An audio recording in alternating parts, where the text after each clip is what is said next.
বহুদলীয় গণতন্ত্র ও বাংলাদেশী জাতীয়তাবাদের প্রবর্তক বিএনপির প্রতিষ্ঠাতা শহীদ রাষ্ট্রপতি জিয়াউর রহমানের ৯০তম জন্মবার্ষিকীর আলোচনা সভা রাজধানীর কাকরাইলে ডিপ্লোমা ইঞ্জিনিয়ার্স ইনস্টিটিউশনে যোগ দেন বিএনপি ও এর অঙ্গ সহযোগী সংগঠনের নেতারা।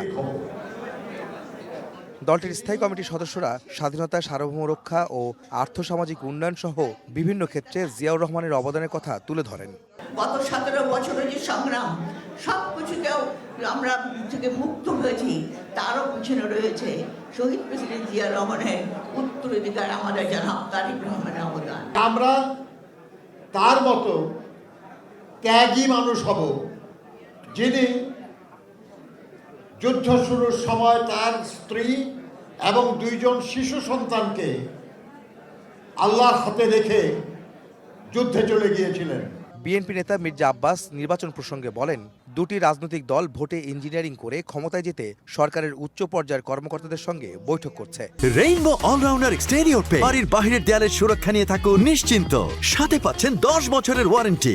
এই নির্বাচনে কিছু কিছু সিট কিছু কিছু দলের ইলেকশন ইঞ্জিনিয়ারিং এর মাধ্যমে তারা জয়লাভ করার চেষ্টা করবে, নিয়ে যাবে জোরদস্তি করে। দুটি রাজনৈতিক দল, একটি দল বড় আর একটি দল তাদের বাচ্চা, তারা উচ্চ পর্যায়ে সরকারের উচ্চ পর্যায়ের লোকজনদের সঙ্গে বৈঠক করেছে। তারা কিভাবে ইঞ্জিনিয়ারিং করে এই সিটগুলো জিতে যাবে। বিএনপি মহাসচিব মির্জা ফখরুল ইসলাম আলমগীর অভিযোগ করেন, যারা বাংলাদেশের অস্তিত্বকে বিশ্বাস করেনি তারাই এখন ধর্মকে ব্যবহারের মাধ্যমে মুনাফিকি করে ভোট চাচ্ছে। যারা অতীতে বাংলাদেশকে স্বীকার করে নাই, কত মানুষ মেরেছে, কতজনকে পাকিস্তান হানাদার বাহিনীর হাতে আমাদের মা বোনদের তুলে দিয়েছে, সেই হিসাব আমরা ভুলি নাই। ধর্মকে ব্যবহার করে মানুষকে বিভ্রান্ত করে ভুল বুঝিয়ে দাঁড়িপাল্লায় ভোট দিলে নাকি বেহেশতে যেতে হবে। হায় হায়, চিন্তা করেন। তাহলে আর আমার নামাজ পড়া, আল্লাহর কাছে কমপ্লিট সারেন্ডার করা, ঈমান আনা, এগুলোর দরকার নাই নাকি? দেশ উদারপন্থীদের হাতে যাবে নাকি উগ্রপন্থীদের হাতে যাবে তা ঠিক হবে আগামী নির্বাচনে, এমন মন্তব্য করে মির্জা ফখরুল বলেন, বিএনপি জনরায়ের অপেক্ষায় আছে।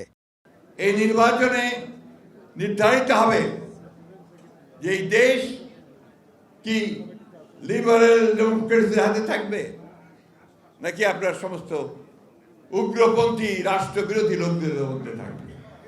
আমাদেরকে অবশ্যই সেই উদারপন্থী রাস্তা বেছে নিতে হবে, গণতন্ত্রের রাস্তা বেছে নিতে হবে, মানুষের কল্যাণের রাস্তা বেছে নিতে হবে।